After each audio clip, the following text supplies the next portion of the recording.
Looking for me till let's go. Take me on this journey. Hey y'all, it's your good sis Erica Bain back again with another amazing All-American video. And in this video, I am breaking down season 2, episode 7. Let's get into it. Alright y'all, this is one of my favorite episodes I think from the series. Like this is definitely top 10 for me. This is the episode where we get James versus Baker. And no, I'm not talking about competition. I'm talking about the setup for the show. In this episode, we see the James family going after Corey because they figured out that he has multiple myeloma and they gotta go find him. And Grace thinks that he's gonna be at the family cabin because he hasn't been returning any kind of text or anything. My little side note is, Grace, if you knew about this damn cabin before, then have you gone to look for him up there before? But maybe you did and he wasn't up there because he was in Arizona raising Darnell. But I'm gonna be quiet, I'm gonna mind my business because Corey, you know, you sick and we gonna let you live. You came back and started making amends, so I'ma chill or whatever. So we get to see the James family take this trip up to this cabin, and then we also get to see the Bakers sit down for family therapy. And the way that they went back and forth between these two families as they were working through their issues, working through their feelings,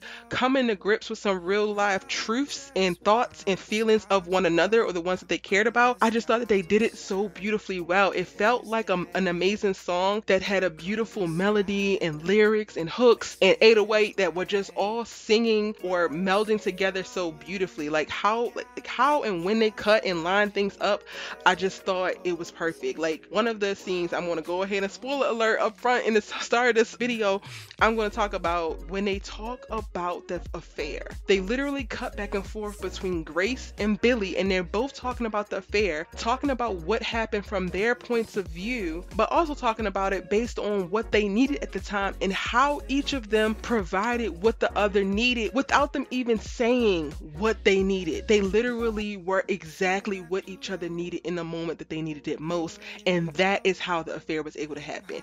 And I thought that that was so powerful in seeing both of them say that and then weaving in and out of the Baker's house and the cabin and it being broken down to Corey and to Laura in this way, just because one, it gave very, very poetic, but it also gave me the vibe that this affair would not have happened if the extenuating circumstances and if the dramatic feelings that they were experiencing at the time had not also happened. It felt like the perfect storm in a bottle. It didn't feel like it was a thing of like Grace was pining after Billy all this time and wanted that old thing back, or that Billy was pining after Grace for all this time and wanted that old thing back. It really just felt like they were at their lowest. They felt like they were at their breaking point, and they both were able to catch each other so that they would not break in that moment. Well, at least that's what I took from it. So y'all let me know what y'all took from the confession around the affair in the comment section down below. Please make sure that you watch the episode before you watch my breakdowns, because clearly it's a bunch of spoilers, but I also want y'all to jump in the comment section and tell me what you think and feel as well. And you had to have watched it to do that. Alright, so the rest of it I'm going to talk about separately in reference to the families, because I felt like the talking about the affair was the most analogous thing that was actually happening, even though a lot of the beats were similar, even with Jordan and Olivia having a heart-to-heart, with Spencer and Darnell having a heart-to-heart. I want to speak about it in the capsule of the family. So starting with the James family, Spencer and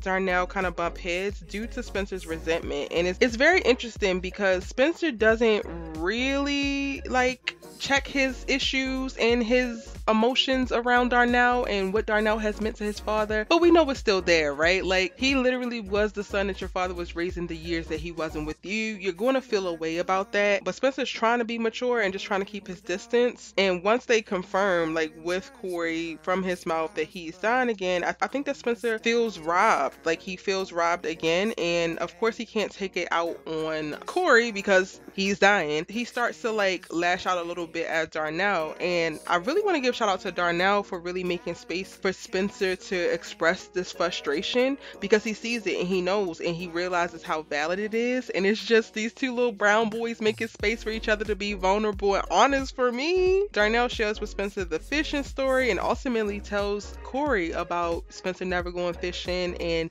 he's the one that I think really makes that happen for Spencer and Corey, because they do have a moment where they're able to go fishing and Corey is able to give this wise, sage, fatherly advice that he gave to Darnell. And also Darnell reminds Spencer that he is just like Corey and has the best of him in him, regardless of not having him completely as they were growing up. And I think that when Darnell says this, having known Corey for such formative years, it just really hits different. And again, we love to see it. Like, I think that not only did Spencer get some really valuable valuable and much needed time with Corey in this episode, but we get to see Spencer and Darnell's relationship grow by leaps and bounds in this episode, and they get to a really great place of support and love for one another. Spencer's monologue, the I'm angry monologue, is going to go down in history as one of the best Spencer James monologue because he goes off, and I love this because we go from him not being able to be honest and feeling really constricted in reference to not telling his father exactly how he feels to Corey really pulling it out of him and saying, yo, you gotta tell me how you feel, get it off your chest. And Spencer does the I'm angry, and oof, Daniel, you did that. But we get that moment where he's able to let it all out, and y'all, kind of then is when I felt like something was awry, because I didn't feel like what we saw by the end of the episode of reference to Corey dying was going to happen. I did not think that he was going to die in this episode, but I felt like something was up when we started to get these moments of like making amends and making peace and telling people everything that you need to tell them, from Grace admitting about the affair and walking him through the play-by-play to Spencer finally being honest about his resentment and frustration with his father. It's like all of the things are just coming out, and I'm just like, yo, they letting too much out, like nothing is left on the table.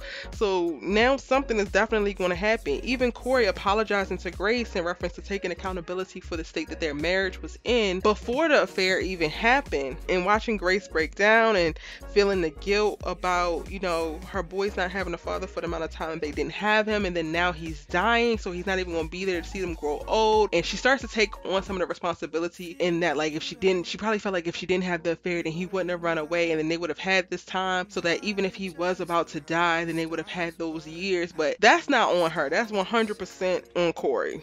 Grace, you ain't taking that. And the strongest thing for me in reference to some of the dialogue that is said is when Corey tells Spencer how much he loves how willing Spencer is to show his vulnerability, and he tells him to teach Dillon that. That is like, oh, one of the best parts of the episode, and I think that that's one of the strong suits of the show, because Spencer is such a vulnerable character and so outwardly expressive, and we get to see this. I think that it's like informing young black boys that's watching of like, it's okay to cry, it's okay to be angry, it's okay to be sad, it's okay to be frustrated, mad, whatever. It is okay to feel. You are human and you feel. You should be able to express those feelings. In my mind, do we get to see those feelings expressed? Because again, by the end of the episode, Corey actually passes, even after they convince him to come back home with them, because that was a part of this tension at the start of the episode. And it really just made for a beautiful moment with the James family that we see in this episode, where they're again able to make peace with a lot of things, really express a lot of things, clear the air,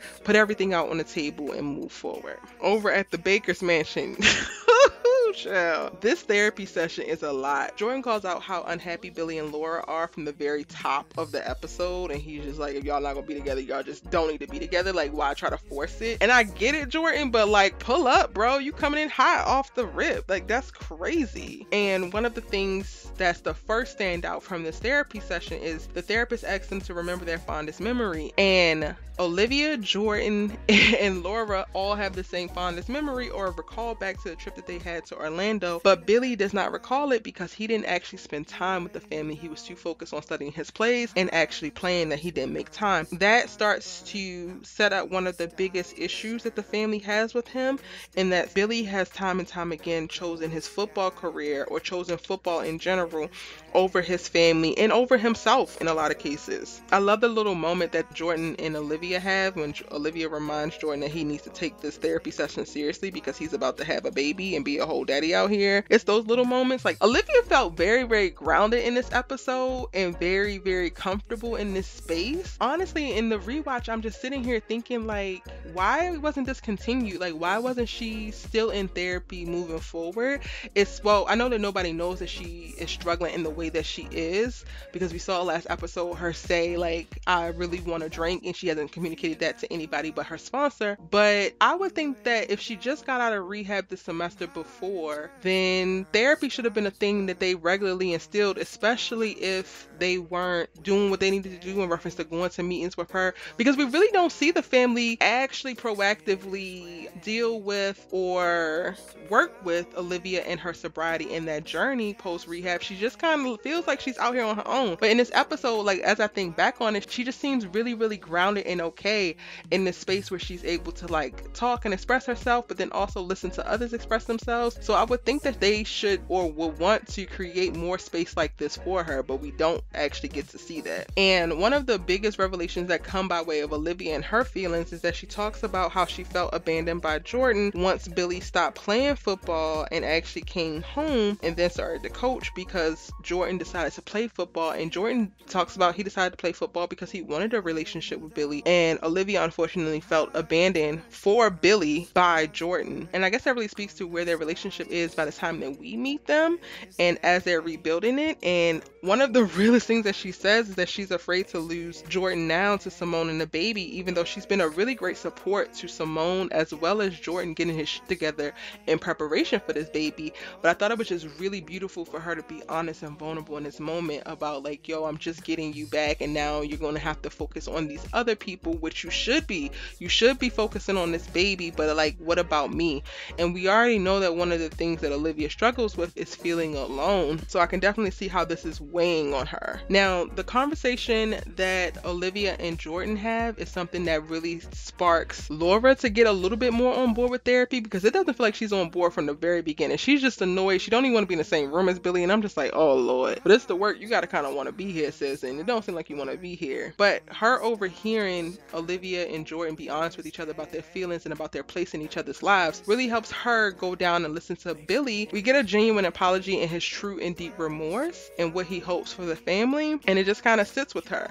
Now, after the therapist leaves, they still continue to talk, and then they wind up sleeping together. So we think that all is good, even though it still feels like something is in the air. Well, at least for me. Other things to note is that Dillon is Corey's kid. That is something that Grace confirms before Corey passes away. And I think that Corey actually passes away in this episode because after all of the things are pulled onto the table out in the forefront, that he finally has peace and he's able to go peacefully. While it's great that they came to find him and they learned more, I think that that also might have been a thing that just helped him move through his transition. And a side note that I really wanted to note, y'all, that don't really, like, it has something to do with the episode, but it's not, like, it's literally just my opinion. But I love how they show Spencer and Grace in this episode, because they don't have an unhealthy mother and son codependency. Spencer talks about how when he makes it, he's going to tell everyone that Grace is the reason why he is where he is and he's who he is. And while, you know, that is a wonderful sentiment, sometimes I feel like within our culture, we see that look like codependency between single mothers and sons. And I think that Grace and Spencer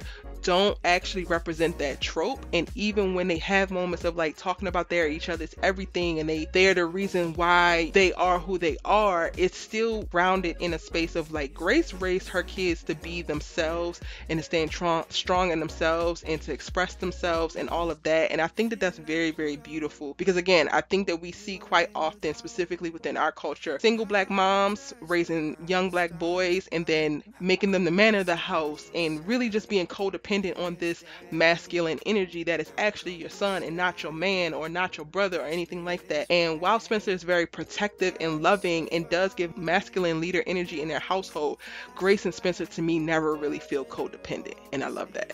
Again, that's just a little side note of mine, y'all. But there you have it. That is my full breakdown of the episode 7 from season 2 of All American. It's your good sis Erica Vane. Hit that subscribe button if you are new here. I post about All American pretty regularly every day, sometimes twice a day. You should really join the tribe by hitting subscribe. Drop down in the comment section and let me know what your favorite part of this episode was. I am dying to hear and will respond to your comment. All right, if you missed any of my videos, you can check out any of the playlists on the screen right now from season 1, season 2, as well as all about All American. And I'm gonna see you in the next one. Bye.